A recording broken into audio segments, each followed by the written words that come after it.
Have you ever heard this phrase, you are what you think? Yeah, I have too. It's meant to teach us the principle that our thoughts dictate our reality. And in many ways, I think that is true. Studies have shown that your cognitive framework will determine whether you are happy or not because it will filter out the things you focus on and the things you ignore. But what if you change your thoughts and you notice that objective reality isn't changing along with it? This is the problem that I experienced throughout my life. I was told that if I stopped thinking negatively and think more positively, I would attract more positivity in my life. I was told that people will gravitate towards me and I will, quote, radiate positive energy, which will attract people. However, I realized how futile this advice is, at least for me. And in this video, I will explain why.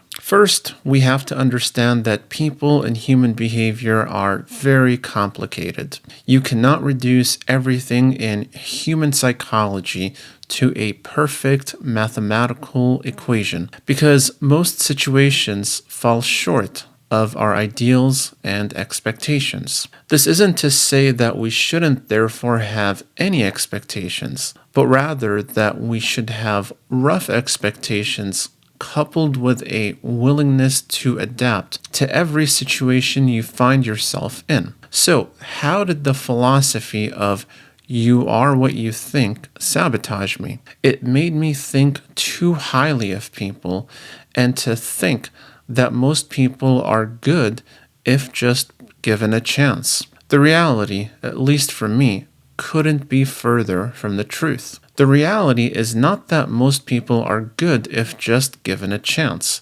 but that most people are selfish and primarily motivated by self-interest and preservation. This doesn't mean that people are evil and you can't trust anyone, but rather that we teach an overly idealized version of how people are, especially in today's world. So, how did this affect me personally, and how did I learn to deal with it? Well, let's start off with how it affected me. This advice actually caused me to resent others, and even myself, because I constantly felt like if people didn't like me, it's because I was doing something wrong. We learn this mentality since we're kids, usually around our parents. When we behave good, our parents give us treats. But when we behave badly, our parents punish us. This is a basic way of how this works. When you become an adult, you're taught on how to interact with others, and you're told that positivity attracts positivity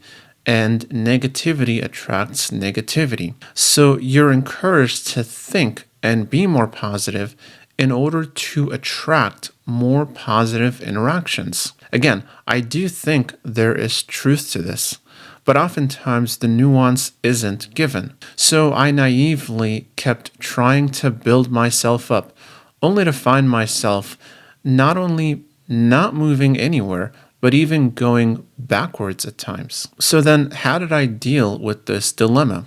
Well, I began to question a lot of the traditional wisdom I was taught and began to see myself as an individual. I did this not because I don't think any traditional wisdom, including ones I was given about this issue, don't work, but because they're oftentimes not modified to fit my particular situation. So, when others would oppose me and isolate me, I used to feel bad about it. And that's when I would apply the solution of think positively. However, I soon realized that this only gave me limited results because I am not by nature a positive thinking person. Instead, what I did is lean into the natural pessimism that I have and used it to my advantage. Since so many people just seemed to ignore me and think I was not particularly important to be included,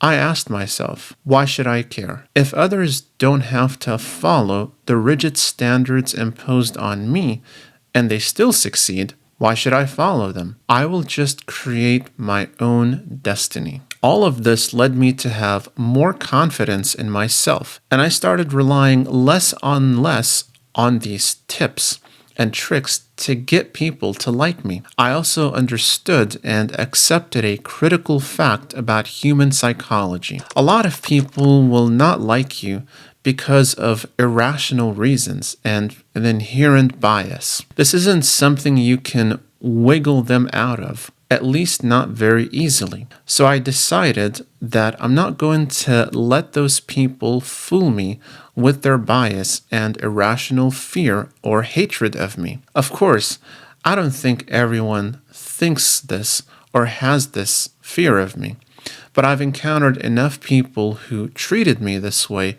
and judged me harshly that I decided to take a step to keep myself sane and with a high self-esteem instead of just losing my mind and overall sanity. It's why now my psyche has become almost impenetrable when it comes to dealing with these situations today, which used to affect me very negatively in the past. On the whole, I think you should look inwards and figure out what kind of a person you are and what works for you and what doesn't. This approach works well for me, but it might not work well for you. If you notice a lot of people tend to gravitate towards you, it would be foolish for you to give it away and sabotage yourself. But if you're like me, a person who has nothing to lose and everything to gain, then I believe this approach will help you tremendously. It is definitely better than succumbing to complete nihilism. So that's it for this video. If you like this content, make sure to give it a thumbs up,